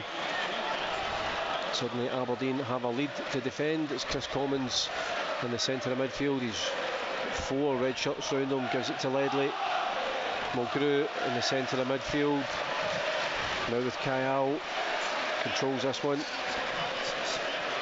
Plays it out wide to Lustig. Lustig cuts in off the right touchline. Celtic looking to get back on level terms now. When only minutes ago we were talking about the need to restore the lead. It's Izagiri curls it into the box. The header goals by Chris Commons, but it's an easy one for Jamie Langfield to gather. And Aberdeen, it's been a real hit and miss season for them, but they'll be, I think, delighted is an understatement, Kenny, with the way things have gone now. I think if you look at the first 5 minutes of the game, they were 1-0 down after conceding that goal. I mean, I'm sure they'll be pinching themselves to think they're now leading this game. It's a kind of dramatic turnaround of events. Well, it's a small travelling support from Aberdeen, but certainly it's now a vocal one, because Josh McGuinness has given his side a 2-1 lead. Stephen Hughes gets in there ahead of Charlie Mulgrew, but it's at the expense of a throw into Celtic over on the far side. Mikael Lustig in front of the north stand here at Celtic Park. A stunned Celtic Park, and I'm sure wherever you're watching on Celtic TV you'll be stunned as well. It's certainly not something that we anticipated, but Celtic now need to get back in level terms and then go in search of a winner. 3 points, the order of the day here. A free kick goes Celtic's way. Lustig fires it long, looking for Stokes, but it's intercepted. Shaughnessy at the expense of a throw-in, happy just to knock that one out of play. Izagiri takes it quickly, gives it to Kelvin Wilson. Tried to block that shot from McGuinness, it seemed to hit off him and spin beyond Fraser Foster and into the back of the net. Just over 10 minutes of this second half gone here at Celtic Park, and Celtic trailing by 2-1. The floodlights now on at Celtic Park. The rain seems to have abated slightly. Storm clouds over Celtic Park at the moment as they trail by 2-1. Charlie Mulgrew just looking for some movement there, switches it right to left to Izagiri, inside to Joe Ledley. Ledley back to Izagiri, needs a good delivery into the box, curls it across, looking for Stokes. He heads it goalwards again, but Jamie Langfield read that one well. And Aberdeen bench not happy with the way Celtic carved them open, but Jamie Langfield will be happy that that one just went straight into his arms. I've got to say, I think Anthony Stokes will be disappointed they didn't maybe direct that a little bit better, because it was right into Jamie Langfield's arms, as you were saying, Paul. But it shows that Celtic are creating chances here. Izagiri seems to be getting forward a little bit more on the left hand side, so getting more crosses into the box. Hopefully we can get a goal from that. The ball misses Wilson and McGuinness, and Ambrose happy to play it back to Fraser Foster. Foster on the edge of the box. Clears it over the halfway line. Stokes heads it up into the air. Kyle knocks it on. It's picked up by Commons. Plays it over his head to Stokes, who's on the right hand side now. Stokes cuts inside. He's on his left foot. Plays it short to Lustig. Lustig back inside to the Irishman. To Mulgrew. Takes a touch. Fires it out to Izagiri again. Neil Lennon stands on the edge of the Celtic technical area. Izagiri cuts inside. Threads it through to Commons. Commons on the edge of the box. Tried to knock it towards Hooper, but gets this break of the ball. Shoots it goalwards, and Jamie Langfield saves it at the second attempt there as Gary Hooper came in. Chris Commons with a powerful right foot shot. Gary Hooper penalised there, I think. Well, I'm not really sure if there was too much of a foul in that, but Commons looks as if he tried to pass it to Hooper, ended up taking the ball himself. Jamie Langfield down at the moment. I think he's happy just to frustrate Celtic, and a bit of time wasting there from the goalkeeper. It's early in the second half and already he's doing a bit of time wasting, so but no, that was great creativity from Chris Commons there. It looked like he was going to lay the ball off, but a quick turning shot, and I think it caught Jamie Langfield by surprise. Well, in no great hurry to take this at the moment. Johnny Hayes over at the touchline getting instructions from Craig Brown and Archie Knox. The referee points at his watch. And Jamie Langfield just happy to frustrate the Celtic crowd and try to eat down some time, although he may live to regret that at the end of the game. The ball breaks to Shaughnessy, who just hooks it high. Vernon flagged for offside as soon as he sprinted for that one. The flag from the official in front of the main stand here and immediately raised. Kevin Wilson will leave this one for Fraser Foster. There's a sense of urgency. Celtic have lost their last 2 league games. Surely they can't. It'll be a pretty poor 3 in a row. But there's still a long time to go here at Celtic Park, and Celtic well capable of getting back on level terms and then getting the 3 points. And Chris Commons tried to cross it in. Russell Anderson managed to get a foot in, and it's cleared only as far as Izagiri. Tried to control it, but McGuinness nicked in front of him. Plays it long. Vernon stayed onside. Vernon tries to switch it across, looking for Niall McGinn. McGinn gets his body in front of Lustig, just plays it back to Gavin Ray. To Jack. Jack skips in past 2 challenges, knocks it forward. It goes off the head of Charlie Mulgrew, chested down by Lustig. He plays it across to Joe Ledley. Johnny Hayes nicks in front of him. It's now with McGuinness out to the left hand side, and it's Aberdeen on the attack with Niall McGinn. He goes to the touchline, plays it across. Fraser Foster saves it, and it's gone behind for a corner kick. Aberdeen's first corner in the second half. And the second half, with almost an hour gone, is not going to plan. You've got to say Aberdeen have taken the confidence from that second goal and are just really testing Celtic here. They seem to be really getting a bit of success down that left hand side as they were in the first half, but here's another corner for them. Aberdeen's 5th corner of the game, their first of the second half. It's Johnny Hayes again, plays it looking for Shaughnessy. It's a shot, it's flicked, it's in the back of the net. Well, there must be, it looks as if Gavin Ray might have been offside, but it's a shot from the edge of the box. It goes beyond Fraser Foster, and unbelievably, with an hour gone here, it's Celtic 1, Aberdeen 3. Well, it was Gavin Ray. I'm not sure if it was a flick on there from McGuinness. There's certainly a good call for offside, to be honest, Paul, but I mean, I'm absolutely stunned at that. Well, Byram Kyle has been substituted for Georgios Samaras, but if Josh McGuinness got a flick there, that's his 2nd goal this afternoon, and he's in some game. He set up the first, he scored 2 more. Georgios Samaras coming on, Byram Kyle replaced, and this is an extraordinary state of affairs now. I would never have thought Aberdeen would be winning 3-1 here. I think you can hear it in Celtic Park. Everyone here is absolutely stunned, but change here for Samaras, obviously got a bit more attacking. That's with Stokes, Samaras, Chris Commons and Gary Hooper now on the field, so a very attacking Celtic team. Well, I'm not really sure what to say. At the start of the second half, you're expecting Celtic to come out and get another goal, but instead it's Aberdeen with Josh McGuinness, who's scored twice to give the visitors a 3-1 lead. And Scott Vernon, who equalised just before half-time, gives it to Gavin Ray. It was his shot that seemed to be flicked on by McGuinness, and it looks as if Johnny Hayes, no, it's Mark Reynolds who becomes the first yellow card of the game. His third yellow card of the season as he brought down Chris Commons. Perhaps a chance of a shot, a chance to get a shot on target to test Jamie Langfield. Charlie Mulgrew is going to take this one. You would expect it to be an attempt. I think maybe Georgios Samaras will be the man who, if Charlie Mulgrew doesn't go for a shot here, it'll be Georgios Samaras the guy he's trying to find. But I think you may be right, Paul. It seems enough distance, a good distance, for Charlie Mulgrew to get a shot on target. Aberdeen with a four-man wall. Charlie Mulgrew steps forward, in fact just plays it shot to Hooper. Hooper tries to cushion it to Commons. Commons throws it through to Izagiri across the 6-yard box. It's saved on the line.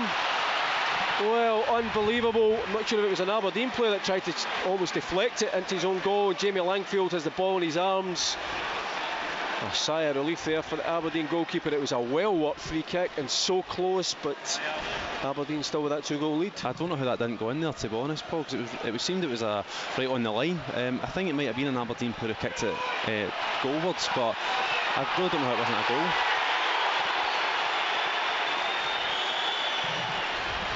The referee stops play for a head knock to Josh McGuinness. Well, we've said plenty of times before, that's it's up to the referee to stop the play, and so it's right that he does so, and it wasn't Celtic's. It wasn't up to Celtic to do that. I'm not sure if he seemed to get an elbow off his own man there. The man who scored 2 goals for Aberdeen this afternoon. My goodness, it's a stunning. I'm absolutely stunned at the way this second half's gone, Kenny. I would have thought it would have been Celtic that would have been all out to try and get the goals. Obviously they have, but it's not what was in the script. I think shell-shocked is a good way to describe it, because as we said, we got that early goal and we just thought this is exactly what Celtic can build on, but never at any point did I think it would be the score that it is just now in the second half in favour of Aberdeen. Efe Ambrose knocks it long, looking for Gary Hooper. Hooper cushions it down to Chris Commons, a chance to shoot. Oh, it's just wide of the right hand post. My goodness, that was close. That was a rocket. Jamie Langfield at full stretch there. A good cushion header down from Gary Hooper, and Chris Commons so close to narrowing the lead. Watching that replay there, that was it was so close. Looks like it shaved the post there. Once again, Jamie Langfield was beaten. That was just unlucky again for Celtic. 19 minutes of this second half gone here at Celtic Park.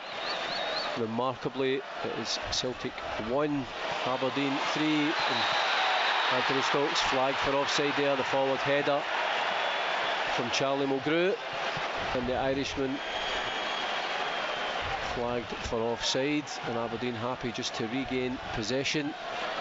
Neil Lennon, arms behind his back at the moment. He probably, like along with everybody else, can't quite believe how this second half's gone. Russell Anderson, the Aberdeen captain, will take this one long. Aberdeen have 4 men push forward along the line at the moment, and they look for Scott Vernon. Challenges with Efe Ambrose. The ball breaks down. It's Joe Ledley who just in fact leaves it for Ambrose, who just hooks it clear over the halfway line. Stokes challenges with Russell Anderson. Both players go down, and it's the Celtic man who's penalised for the challenge there on the Aberdeen captain, and it's a free kick in an almost identical position, and I suppose it's things like this that kind of break up the play and don't allow Celtic to build up any sort of momentum going forward. I think it's breaking up any sort of, as you say, Paul, any rhythm that Celtic are trying to put together. The passing game that we've seen in the first half has been really frustrated by Aberdeen. Georgios Samaras has been brought on to perhaps run the channels on that left hand side, and maybe that'll be an outlet for us, but Aberdeen are certainly looking comfortable right now. Well, it's remarkable that the man who scored so many goals from this season, most of their goals seem to come from Niall McGinn. He's not scored this afternoon. They're going to make a substitution. It's number 15, Peter Pollitt, is waiting to come on for Aberdeen. And Scott Vernon tries to get the ball in ahead of Lustig, but it's gone behind for a goal kick, and Aberdeen will make their first substitution of the afternoon, and it's going to be Johnny Hayes to come off to be replaced by Peter Pollitt. So probably like for like for Aberdeen. At some point they'll probably, in fact if they don't already, just go to a more defensive formation, try to hold what they've got, because it's a 2-goal lead that they would very rarely enjoy at Celtic Park. Oh, definitely, Paul. I think it's going on the card. Certainly at one point they will just go very defensive, but they seem to be still challenging Celtic at this point. But I mean, this is really the time where Celtic need to get a goal and get something back out of this game. Well, Aberdeen get the break of the ball. In fact, penalised there for handball. And another chance perhaps for Celtic to deliver the ball into the box, although they're going to make another substitution. It's going to be Stokes to be replaced by Lassad. Lassad, another player who scored his first goal for Celtic against Aberdeen. It was at Pittodrie. And Anthony Stokes is replaced by Lassad. And a chance for them to get on the score sheet again. Scored in November the 17th up at Pittodrie in a 2-0 victory for Celtic that day. Celtic currently trailing by 3-1, but they've got a chance to curl the ball into the box. Charlie Mulgrew delivers it, looking for a Celtic head, but it's actually an Aberdeen player, the 2-goal hero for the visitors, McGuinness, who clears it. The ball knocked back inside to Mulgrew, plays it forward towards Lustig in the edge of the box on the right hand side. He's been tracked by Anderson, checks, gives it back to Mulgrew, gets it onto his left foot. Mulgrew back to Lustig. Lustig delivers the ball into the box. It's a dangerous ball, and Aberdeen happy just to head that one behind by Reynolds. Celtic's second corner of the second half, their fourth overall. They need a goal and a wee bit of time to get back in level terms as well. It's Chris Commons that's taking this one. This would be an ideal opportunity to get back in this game. We'll get some big lads in there in the box, hopefully get a goal from here. Well, this time Aberdeen have brought everybody back.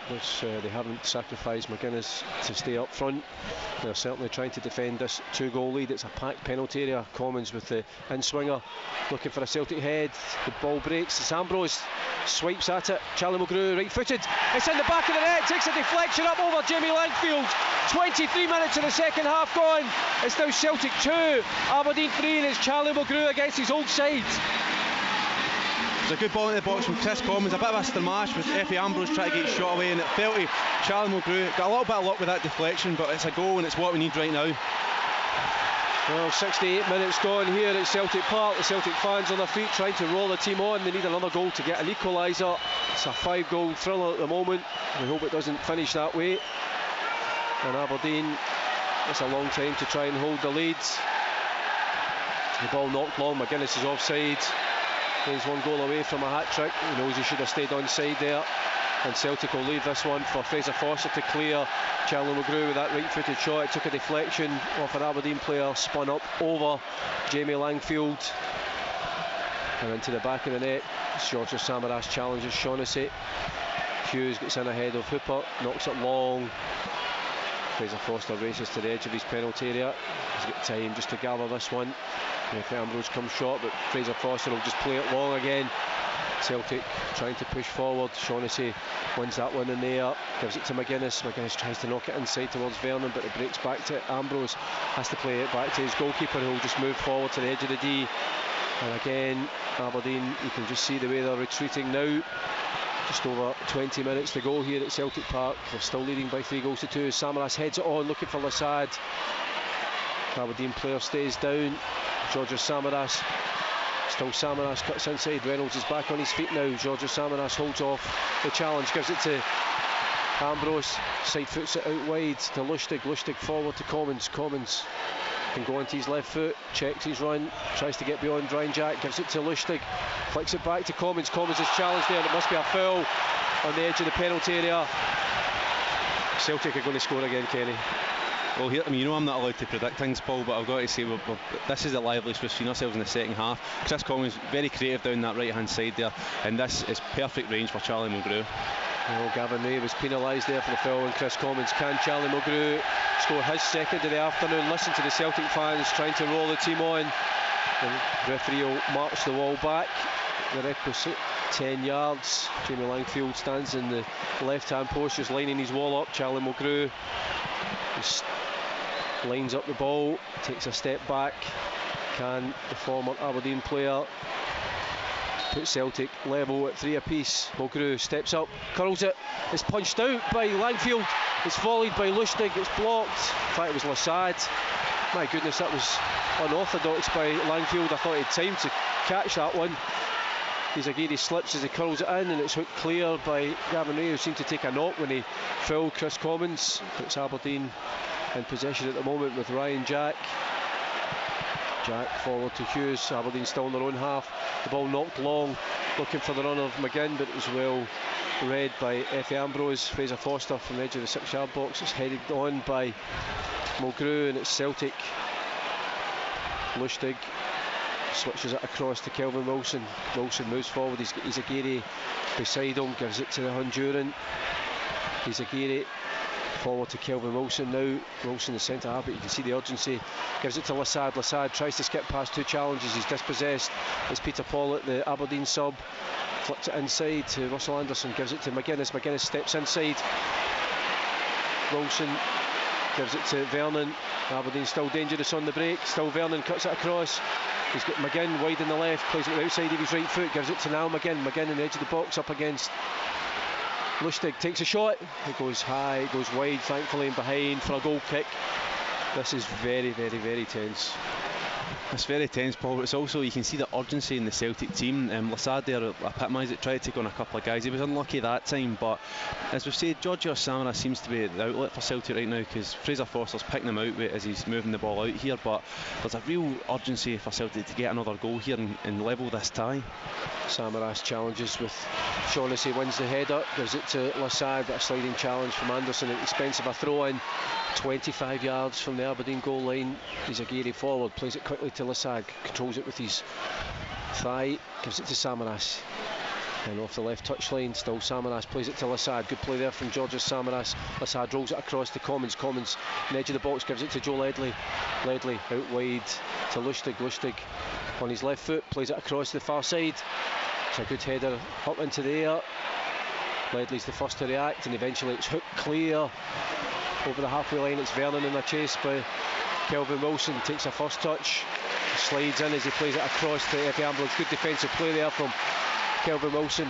Ambrose on the halfway line, knocks it high, and it's a poor cross because it allowed Joe Shaughnessy to chest it down into the arms of Jamie Langfield. Gary Parker was on the edge of the technical area there. It was a poor delivery. He was trying to find the run of Samaras, but the execution of it wasn't great. You could see exactly what he was trying to do, because Samaras is getting some success in this left hand side. A good ball there from Izagiri, looking for the run of Lassad. Lassad couldn't get in ahead of Russell Anderson. Anderson plays it down the line, and it comes off the knee of Peter Pollitt at the expense of a throw-in. Celtic with about 16 minutes plus added time to go. Izagiri again gives it to Lassad. Lassad controls it with his chest. He's bundled off the ball by Russell Anderson. McGuinness, oh, he's almost intercepted there by Commons. Cleared by Aberdeen. And Vernon penalised there for the foul from Kelvin Wilson. And surely he must be booked there, McGuinness. Well, he's set one goal up, he's scored 2 goals, and he's now been booked. It's his 5th yellow of the season for kicking the ball away. It was a silly booking to get. Kelvin Wilson trying to get the game going on quickly, and the referee saying he has to take a note of the booking. And frustration among the Celtic support, the Celtic management and the Celtic players. Eventually the free kick taken now, the ball taken, looking for Chris Commons. Wonderful control there, wins a throw in, plucked that ball out there. Chris Commons takes the throw in. Well, he needs more options, plays it back towards Effie Ambrose, to Charlie Mulgrew. Kelvin Wilson forward to Joe Ledley. Ledley out wide to Izagiri. 15 minutes to go here at Celtic Park. It's Aberdeen leading by 3 goals to 2. Joe Ledley plays it back inside to Kelvin Wilson. He surges forward. Wilson tries to give it to Hooper, but he's dispossessed, and it's Aberdeen on the break. Suddenly it's a counter attack, and they're trying to find the pace of Niall McGinn. He keeps that one. Well, out of play. That was a poor pass, because otherwise Celtic were in trouble there. Niall McGinn is always dangerous when the counter-attack goes at that pace, and it's something Celtic have to watch out for as we pour forward here, Paul. Crossfield pass from Commons finds Samaras. Samaras up against Shaughnessy.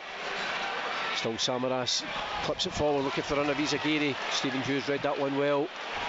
plays it to Shaughnessy. Shaughnessy knocks it down the line. Charlie Mulgrew dinks it back up looking for Samaras. The ball knocked forward. McGuinness to Vernon. The 2 goal scorers combined for Aberdeen. Now with Gavin Ray, Aberdeen don't have a single player in the Celtic half at the moment. Now McGinn on the left hand side. Ryan Jack makes the overlapping run, and Aberdeen happy in possession now. Back inside to Gavin Ray. It's his shot that was deflected by McGuinness into the back of the net for Aberdeen's 3rd goal. The ball knocked beyond Lustig, but well read by Ambrose. He plays it out at the expense of a throw in. Still enough time for Celtic to get the equaliser and then go on and get the winner, but sooner rather than later. More than enough time, definitely, Paul. I mean, we did well to get that goal from Charlie Mulgrew, and it certainly lifted the Celtic team. There's as was said, it's a real urgency in this second half display from Celtic, and hopefully if we can get this equalising goal, there's definitely still time to get a winner. Efe Ambrose clears that one. It hits an Aberdeen player. It's Celtic with Commons. Tries to get beyond the man. Charlie Mulgrew sweeps up, plays it up to the halfway line. The ball bobbing about. It's on the edge of the penalty area. And it was the Celtic fans that were giving Kelvin Wilson a shout that Josh McGuinness was behind him. So now with Joe Ledley. Ledley moves forward, shrugs off the challenge there of an Aberdeen player. Gives it to Lissad. Lissad into the halfway line. Mulgrew just rolls it across. Ambrose over the halfway line. He's got Lustig wide. Lustig makes a forward run, gives it to Lissad again. Back to Efe Ambrose. Celtic need an equaliser, and then they need to go on and get the winner. 13 minutes to go. Gary Hooper back to Ambrose again. Forward to Lustig. Lustig to Hooper. Hooper plays it across the 6-yard box. There's no one there. And Shaughnessy happy to clear it away. It was a good ball across from Gary Hooper, but there was no one there. The throw in taken quickly. Joe Ledley went for the return, but it comes off Peter Pollitt. Throw in again given to Ledley. Back to Samaras. A sliding challenge, and that was a really hefty challenge there by Shaughnessy. And he's been booked for the challenge there on Georgios Samaras. It's a free kick. Goes the way. Well, he took everything there. I think Samaras is okay, he's back on his feet, but that was a really tough tackle there. His 4th yellow card of the season for the 20-year-old Aberdeen defender, but it's given Celtic a free kick, a chance to deliver a set piece. It's Chris Commons. Of what a packed penalty area. Celtic pushing just about everyone forward. He's a Gary in the edge of the box. Only Kelvin Wilson has stayed back, but he's midway through the Aberdeen half. Fraser Forster about 30 yards from his own goal, hands and hips, but it's Chris Commons. Commons delivers into the box. It's headed clear over on the far side, and it's picked up by Aberdeen. Izagiri gets a foot in, it comes off. Izagiri thought it was a throw in to Celtic, but it goes the way of Aberdeen, and they'll be quite happy to keep possession now. They'll want to try and take the sting out of any Celtic momentum. They've still got a long way to go, but they're still leading by 3 goals to 2 as the ball's knocked forward, and McGuinness was in an offside position. The ball's played long, and Lustig plays it all the way back to Fraser Forster. Controls it in the edge of the 6-yard box. A sliding challenge there, a late one by Peter Pollitt. At the very least he's going to be booked there. That's a poor challenge there by the Aberdeen substitute. Just to see that again, that was it was very, very late on Fraser Forster. I think he's lucky to stay on the park with that. I'm sorry, Paul, but that could be a very dangerous tackle from him. Another Aberdeen player goes in the referee's book, and Fraser Forster takes the free kick, gives it to Efe Ambrose. Just about 10 minutes to go now, as Ambrose knocks it long, looking for Gary Hooper. The ball knocked down. Lissad to Hooper. Hooper inside the box, takes a shot. It's saved by Langfield. Knocked behind by Reynolds. Another corner for Celtic. Gary Hooper getting ever closer. A good save there that time from Jamie Langfield. It's a really good shot from Gary Hooper there. You could see he just gives that wee opportunity, and he's ready to take a shot. And if we keep this up, we'll hopefully get another goal here. Celtic's 5th corner. The ball into the 6-yard box again. Charlie Mulgrew sprints to try and keep this one in play. He doesn't, but it's a throw into Celtic. Mulgrew, I think, will try and take this one long. In fact, he doesn't, just plays it short to Izagiri. Curls it right-footed to the far side, looking for Lissad. He gets a head on it, but just couldn't steer it back goalwards, and it's gone behind for a goal kick. And Aberdeen will be happy with that. Lasad will be disappointed with that. And Jamie Langfield, I don't think will be in any great hurry to take this one, Kenny. Absolutely not. No, I think he's aware that the time is ticking down in Celtic to get something out of this game. But you know, I think there's still enough time for us to maybe try and get a win here, or at least definitely get a draw. There's hope for another goal in this game. Ryan Jack plays it, comes off Chris Commons and spins back towards the Aberdeen goalkeeper. Lasad closes him down to make sure he picks this one up, and I think he'll just play it long. Celtic at times look as if they're playing with 4 men up front, trying to press for an equaliser. The ball played long. Referee Ambrose just managed to get a touch in that one, and the momentum took it all the way back to Fraser Foster. He takes no time at all and just plays it high over the halfway line looking for Samaras. Shaughnessy read that one well. He's going to have to watch himself now because he's been booked for that challenge, and Georgios Samaras, Izagiri, goes to take the throw in down the left hand side in front of the main stand, plays it inside to Joe Ledley. Ambrose forward again. He's got Lustig wide on the right, finds the Swedish player inside to Commons, back to Ambrose. Ambrose just knocks it forward, looking for Hooper. Hooper flicks it into the box. Chris Commons was running there, but it was well read by Jamie Langfield. And the Aberdeen goalkeeper has the ball safely in his hands. He's been beaten twice this afternoon. Unfortunately, Fraser Foster's been beaten 3 times as Izagiri tries to clear that one. He's challenged by Josh McGuinness, and McGuinness quite happy to see that one out of play. Well, the linesman was waiting for the call from the referee, and the linesman's looking down the line. Goodness knows what is the point of having him there if he's just not going to even look at the play. Samaras does well. The ball breaks for Lasad. Lasad, he's over the halfway line. He's got Commons ahead of him. Plays it to Commons. Commons up against Ryan Jack. Checks it onto his left foot. Curls it into the box. It's headed clear by Reynolds over on the far side. Good play there from Charlie Mulgrew. Mulgrew moves forward. He's got Izagiri, switches it right to left. Izagiri takes a touch forward to Samaras. Samaras comes in off the left touchline. Still Georgios Samaras, flicks it to Lasad. Still Lasad. He's dispossessed, and it's Aberdeen with Peter Pollitt. And Lasad challenges Peter Pollitt. It's a needless foul to give away. And the referee, I think, will talk to the Celtic substitute. Just warn him, I think, if he does that again. But about 7 minutes to go, and it's given Aberdeen possession again. It's a silly foul from Lasad. I think he knows it himself. It was maybe done out of frustration more than anything else, because he lost the ball in the 18-yard line there. But as you say, Celtic are still moving forward, still creating chances. And I don't know about you, Paul, I think there's just enough time to maybe nick a draw here. Russell Anderson flights that one forward, looking for Josh McGuinness. McGuinness manages to keep that in play, but he ends up on the touchline. Well, he can stay on the touchline if he's hurt, but he knows he can't stop playing. Remarkably, he realises that after a couple of seconds and gets back up on his feet. And it's a throw into Aberdeen in front of the main stand. Joe Shaughnessy to take this one. Plays it down the line, looking for McGuinness again. And Kelvin Wilson gets a foot in at the expense of a corner kick. And he's had a decent game, Josh McGuinness, to be fair. He's set up a chance, scored 2 goals, and he's been a bit of a handful this afternoon. He has. The battle between him and Kelvin Wilson has been interesting to watch. He's obviously using a lot of his physical strength against Kelvin Wilson, but you have got to give credit where credit is due. He's played well. 6 minutes to go. Are Aberdeen wasting time? No. Pollitt's in the box, plays it back. Ledley intercepts, but it's to Vernon. And Gavin Ray just swiped at it. I think he was wanting it quicker from Scott Vernon. Fraser Foster plays it long, looking for Gary Hooper. Gary Hooper nudges. Well, Russell Anderson uses all his experience there to go down, and the referee blows for the foul. Gary Hooper, I think, did well, and Russell Anderson maybe just the experience there of going down. But in the first half, the first goal for Aberdeen should have been a foul against Josh McGuinness for the challenge on Kelvin Wilson. Personally myself, I thought it was a foul.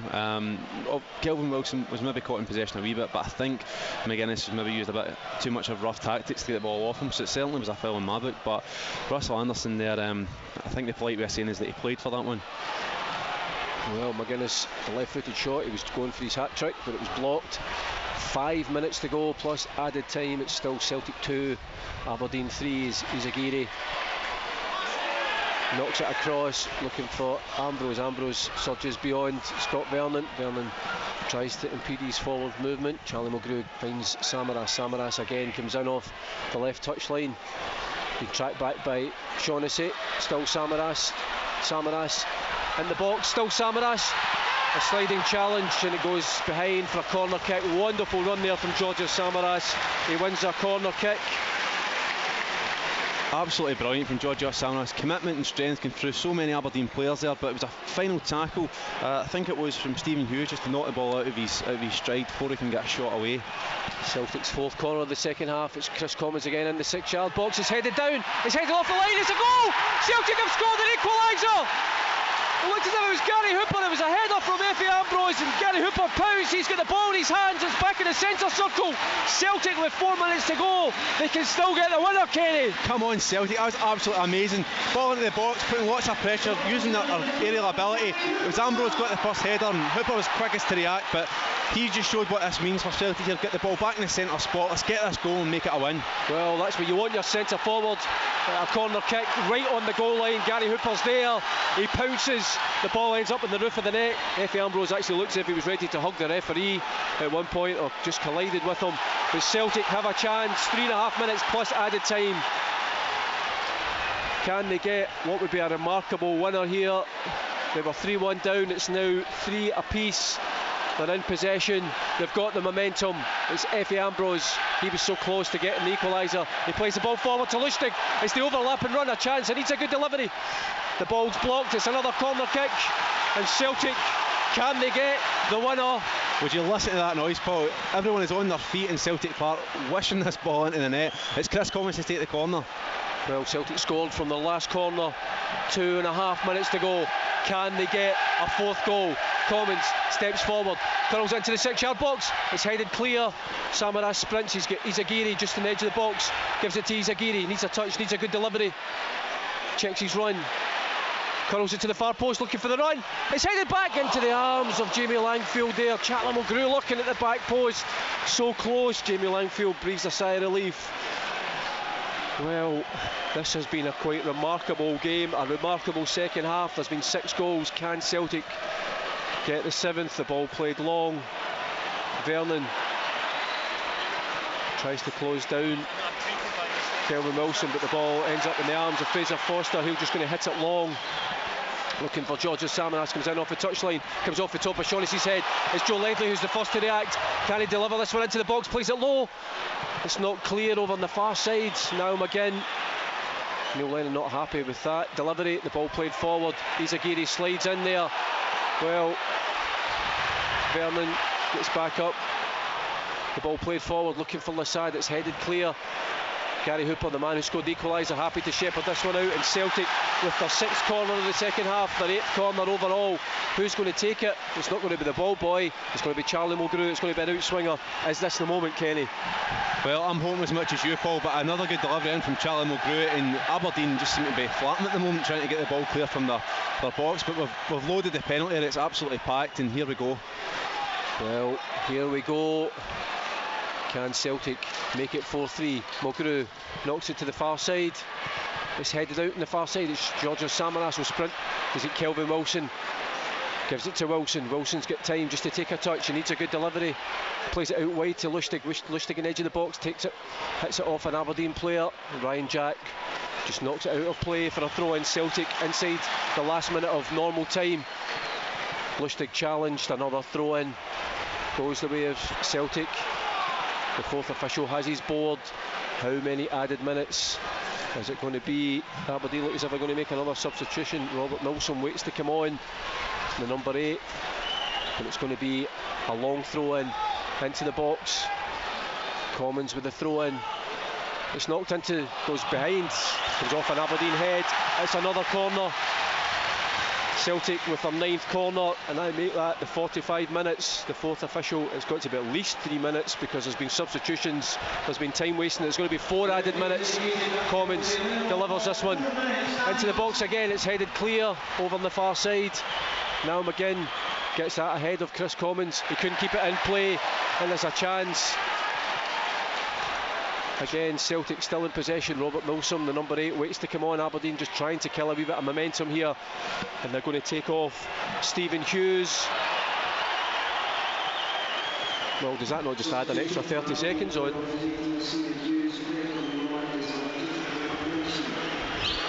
There is another opportunity in this game. Well, here we go. Aberdeen make this late substitution, time wasting at its best, but Celtic have got relentless pressure here, Paul. We've got to make it count, keep getting the ball into the box, and hopefully we can nick a goal here. A chance. Celtic just need one more chance. They've had 3 goals. Can they get a 4th? The long throw in. Kelvin Wilson dives. The ball breaks to Lustig. Just needs to be delivered back into the box. Back to Lustig again down the touchline. Ryan Jack slides in at the expense of a throw in. Celtic still encamped in the edge of the Aberdeen penalty area. Lustig gives it to Commons. Commons turns, takes a shot. Oh, it's just gone, flashed across the box. My goodness, that would have been a goal and a half. What a goal that would have been. Unbelievable shot from Chris Commons there. Just the audacity to try that, but unlucky this time. Well, I did say the other day that I was on my feet hugging Mark Henderson when we scored against Barcelona. I think I'd have been doing the same again this afternoon, Kenny. Celtic just need one more chance with the ball knocked on. Fraser Foster gathers it in the edge of the box. Celtic with 2 added minutes, he rolls it out to Effie Ambrose. Celtic just need to get the ball forward. He's been tracked back by Niall McGinn. Still Effie Ambrose. Gives it back to Lustig. Lustig plays it long, headed high in the air by Joe Ledley. The ball breaks. It's Aberdeen in possession at the moment. Izagiri does well, wins the challenge. It's still with Charlie Mulgrew, knocks it out wide to Lassad. Lassad can play it on towards Georgios Samaras. He's in the edge of the box. Samaras plays it low. It's hooked clear from the edge of the 6-yard box. Izagiri watches that one come down. There's not an Aberdeen player near him. He's got time to control it. Back to Charlie Mulgrew. Mulgrew back to Izagiri. Izagiri, sliding challenge from Pollitt at the expense of a throw in. Mulgrew has to deliver this one into the box. Dinks it low. Gary Hooper had gone long, and it's Aberdeen in possession at the moment. Time running out for Celtic. Aberdeen trying to eat down the clock. The ball played through. Hooper's onside. Still Hooper. He's been brought down. It's a rugby tackle from Anderson. He must be off. Well, he has to be off. That's so cynical there. That's a poor decision from the referee. It should be a red card because that was just a rugby tackle. I cannot believe that is only a booking. That is 101, last man defending. He tried to get the ball, I think, but then just pulled Gary Hooper to the ground. Come on, I don't even know what the referee is thinking there. He's got his arms on his waist as he pulls him to the ground. Well, Russell Anderson, a very lucky man. It's Chris Commons. He scored after 12 seconds. Can he score in the dying seconds here? Aberdeen with the ball. Is Chris Commons going to try and shoot? Is he going to curl it into the busy penalty area? Celtic Park expects. Chris Commons stands over the ball, curls it into the box. A chance. Georgios Samaras heads it back. It's a ball. It's in the back of the net. And Celtic have scored. It's an overhead kick. And Celtic have scored. It's a wonder goal from the wonderful Greek striker Georgios Samaras. It's Celtic 4, Aberdeen 3. Unbelievable! What a goal from Samaras! Unbelievable! I can scarcely believe this is how this game has turned out. An amazing bit of improvisation from Georgios Samaras. An overhead kick into the bottom corner. What a goal! Well, that is just incredible. He's taken the booking for taking his shirt off. He's come off the bench. And what a goal! An overhead kick, and no wonder he's happy. What a celebration, what a game. Celtic leading remarkably by 4 goals to 3. Well, they're chanting his name. What a hero. There can be very little time left for Aberdeen to try and get a goal back. And Russell Anderson, rightly, the proper punishment for that rugby tackle was a goal. Niall McGinn dispossessed by Joe Ledley, and there's full time, and what a victory! It was an unbelievable game. The drama started after 12 seconds and it finished with about 12 seconds to go. In between times there was goals. Lucas Alushka hugs Georgios Samaras, a 7-goal thriller. Kenny, have you ever seen anything like it? I have not at all, Paul. 7-goal thriller is the best way to describe this. Unbelievable. I cannot believe from the earliest goal Celtic got to find ourselves 2-1 down, then 3-1 down to come back and get a win out of this game. But My God, Georgios Samaras, what a goal to end this game and get the win. Unbelievable. Well, we have to say the Aberdeen players look absolutely shell-shocked when Josh McGuinness scored his second of the afternoon to make it 3-1. They would have thought at the very least they would have got a goal, but an incredible comeback. I think when Aberdeen were winning, as you were saying, Paul, they must have been pinching themselves to think, we can't believe we're winning at Celtic Park. Now I don't even know what they're feeling, because how they let that lead slip to a resurgent Celtic team is just I think a lot of questions will be asked about them, but my God, what a second half display from Celtic, and we didn't stop believing right to the very end of that, and Georgios Samaras got the win. Unbelievable. My thanks to everyone who's been watching worldwide. Hail, hail.